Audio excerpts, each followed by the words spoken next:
வணக்கம். இன்னைக்கு நம்ம இயக்குனர் மதன் இயக்கத்துல வந்திருக்க வித் லவ் படத்தோட ரிவ்யூ தான் பார்க்க போறோம். ஸோ இந்த படத்துல நடிச்சிருக்கிறது யாரெல்லாம் பார்த்தீங்கன்னா, அபிஷன், வனஸ்வரா. அபிஷன் நம்ம டூரிஸ்ட் ஃபேமிலி படம் இருக்கு இல்லைங்களா? அந்த படத்தோட இயக்குனர். ஸோ இவரோட பெர்ஃபார்மன்ஸ் பார்த்தீங்கன்னா, டீசென்ட்டா நடிச்சிருக்காரு.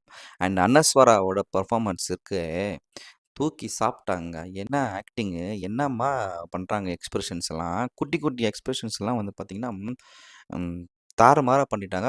இவங்களோட மலையாள படம் கொஞ்சம் கொஞ்சம் கிளிப்பிங்ஸ்லாம் நான் பார்த்துருக்கேன். ஸோ இப்போ ஒரு ஃபுல் ஃப்ளெட்ஜ்ட் படமா இப்ப தான் பார்க்குறேன். அ இவங்க மிகப்பெரிய ஒரு இடத்துக்கு போறதுக்கு எல்லா வாய்ப்பும் இருக்கு. பெர்ஃபார்மன்ஸ் ஓரியன்டடா மூவிஸ் சூஸ் பண்ணாங்கன்னா, இவங்க எங்கேயோ போயிடுவாங்க. ஸோ அந்த மாரி ஒரு பெர்ஃபார்மன்ஸா பண்ணியிருக்காங்க. ப்ளஸ் ஸோ ஸ்க்ரீன்ல பார்க்கறதுக்கும் சூப்பராவும் இருக்காங்க. And okay.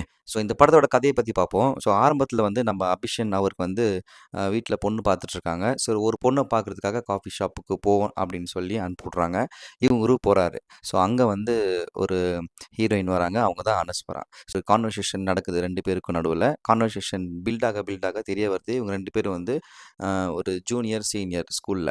ஸோ ஹீரோயின் "நீ உன்னோட பாஸ்ட் லவ் ஸ்டோரி பத்தி சொல்லு" அப்படின்னு கதைய ஆரம்பிக்கிறாங்க. ஸோ அவரும் அவரோட லவ் ஸ்டோரி சொல்றாரு. இவங்களும் அவங்களோட லவ் ஸ்டோரி சொல்றாங்க. ஸோ 2 பேருக்கும் சக்சஸ் ஆகாத ஒரு லவ் ஸ்டோரிய சொல்லியிருக்காங்க. "நம்ப ஏன் அப்போ சொல்லாத விஷயத்த இப்ப நம்ம ப்ரொப்போஸ் பண்ணக்கூடாது?" அப்படின்னு சொல்லிட்டு அங்கருந்து 2 பேரும் கிளம்புறாங்க. அதுக்கப்புறம் என்ன ஆச்சு அப்படின்றது தான் இந்த படத்தோட ஸ்டோரி. பாசிட்டிவ்ஸ்லாம் என்னன்னு பார்த்துடலாம். ஸோ பாசிட்டிவ்ஸ் பார்த்தீங்கன்னா, பெர்ஃபார்மன்ஸஸ் எல்லா கேரக்டர்ஸ் சூஸ் பண்ண விதம் சூப்பரா இருந்தது. ஸ்பெஷலா பார்த்தீங்கன்னா, ஸ்கூல் டேஸ்க்கு பயங்கரமா எஃபர்ட் போட்டிருக்காங்க. கிளீனா தெரியுது நம்ம ஸ்க்ரீன்ல. 2வது பார்த்தீங்கன்னா, மியூசிக். இந்த மியூசிக் தான் ஒரு பேக் போன்னு சொல்லலாம். இந்த படத்த இன்னொரு லெவலுக்கு எடுத்துட்டு போயிருக்கு. அதுக்கப்புறம் பார்த்தீங்கன்னா, நம்ப டைரக்டரோட ஸ்க்ரீன் பிளே அண்ட் டைரக்ஷன். இது சூப்பரா பண்ணியிருக்காரு. இவருக்கு ஃபர்ஸ்ட் படம் மாரியே இல்ல. ஒரு 4, 5 படம் எடுத்த இயக்குனர் எப்படி பண்ணியிருப்பாங்களோ, அந்த மாரி சூப்பரா ஒர்க் பண்ணியிருக்காங்க. அதுக்கப்புறம் பார்த்தீங்கன்னா, கன்டென்ட். இந்த படத்தோட கன்டென்ட் சூப்பரா இருந்தது. கொஞ்சம் அங்கங்க போயிருந்தா கூட படம் சொதப்பியிருக்கும்.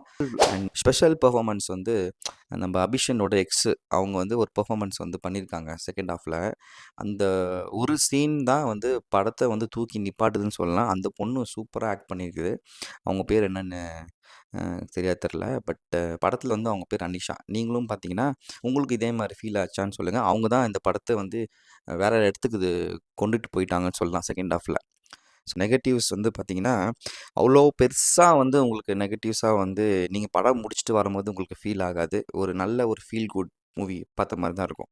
பட் இருந்தாலும் சொல்றேன், ஃபர்ஸ்ட் ஹாஃப்ல கொஞ்சம் ஸ்க்ரீன் பிளே அந்த ஹீரோயின் கதை சொல்லும்போது, அவங்களோட ஸ்க்ரீன் பிளே கொஞ்சம் வேற மாரி பண்ணி கொஞ்சம் ஸ்பீட் ஏத்திருக்கலாம். அண்ட் அனஸ்வராக்கும், அபிஷேனுக்கும் இவங்க 2 பேருக்கும் நடுவுல ஒரு கெமிஸ்ட்ரி ஒண்ணு இன்னும் சூப்பரா பில்டப் பண்ணியிருக்கலாம். சூப்பரான ஒரு ஸ்டோரியா அ சொல்லியிருக்கலாம். ஸோ இது 2 தான் எனக்கு கொஞ்சம் மைனஸ் மாரி தெரிஞ்சது. பட் ஓவராலா உங்களுக்கு படம் முடிச்சுட்டு நீங்க வெளிய வரும்போது, இது எதுவுமே நீங்க ஃபீல் பண்ண மாட்டீங்க. ஸோ இதெல்லாம் இந்த படத்துல பாசிட்டிவ்ஸ், நெகட்டிவ்ஸ். ஸோ அங்கங்க குட்டி குட்டியா மெசேஜஸ் சொல்றாங்க. அது ரொம்ப நல்லா இருந்துச்சுன்னு சொல்லலாம். அப்ப ஆக மொத்தத்துல இந்த படம் ஒரு ஒரு ஆட்டோகிராஃப், ஒரு 96 ஒரு அலைப்பாயுதே இந்த மாரி ஒரு ஃபீல் ஓரியன்டடான ஒரு சப்ஜெக்ட். பட் அந்த ஃபீல் நமக்கு கிடைச்சுச்சா அப்படின்னு பார்த்தீங்கன்னா, அங்கங்க கொஞ்சம் மிஸ் ஆச்சுன்னு தான் சொல்லலாம். இந்த ஜெனரேஷனுக்கு இந்த படம் அந்த மாரி ஒரு மைல்ஸ்டோனான ஒரு படமா கண்டிப்பா இந்த படம் இருக்கும். ஸோ மீண்டும் அடுத்த வீடியோல சந்திப்போம். நன்றி, வணக்கம்.